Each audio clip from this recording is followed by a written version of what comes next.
Moving on to our next story, all eyes are on the Palace of Westminister, and there is just 59 days to Brexit. The British Parliament returns from their summer recess today. Now, the opposition and rebel MPs will aim to take control of the Parliament's proceedings on their agenda. And talking to international partners in relation to it. Alison, to you, Liz. Thank you, Mr. Speaker.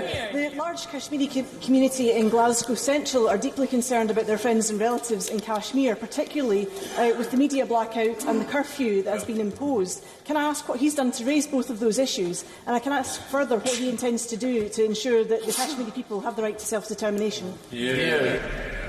Well, I thank the Honourable Lady on both of those issues that she's raised in relation to detention. Now, opposition and rebel MPs will aim to take control of the Parliament's proceedings, and on their agenda is the introduction of a bill, and now this bill will try to prevent a no-deal Brexit. According to British media reports, the bill will force Prime Minister Johnson to ask for an extension of the Brexit deadline.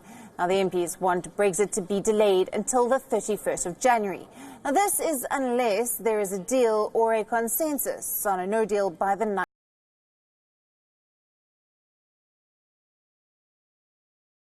Happened in Britain in the last couple of weeks. The Parliament will remain suspended for more than a month. Now, critics say that the purpose was to push for a no-deal Brexit. At a press conference on Monday, Johnson said that Britain will leave the European Union on the 31st of October. No ifs or buts. Have you got a message for Jacob Rees-Mogg? Would you be able to agree at Chequers? We're leaving on the 31st of October, no ifs or buts. We will not accept any attempt to go back on our promises or scrub that referendum. And armed and fortified with that conviction, I believe we will get a deal at that crucial summit in October, a deal that Parliament will certainly be able to scrutinise.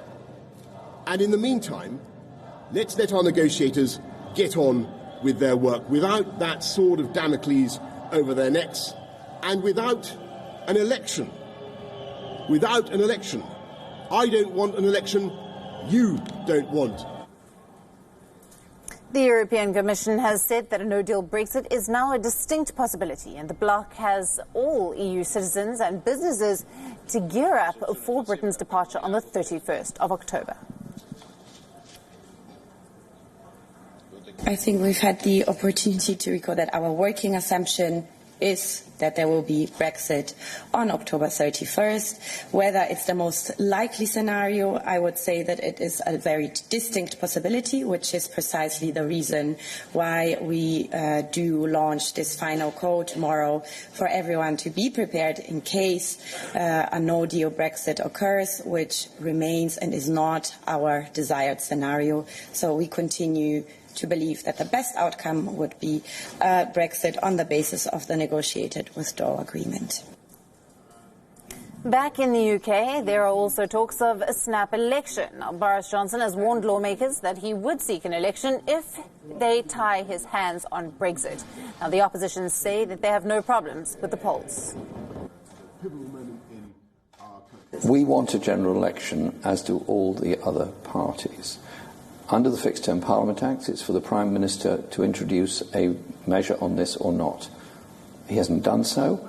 The priority is to prevent a no-deal exit from the EU on the 31st, and we'll see what comes after that. We have mechanisms in place to keep in touch with other parties in order to process this. Meanwhile, there are protests being held outside the Parliament, and protesters from all sides of the Brexit debate are voicing their concerns. While some want an immediate Brexit, the others are urging lawmakers to prevent a no-deal Brexit.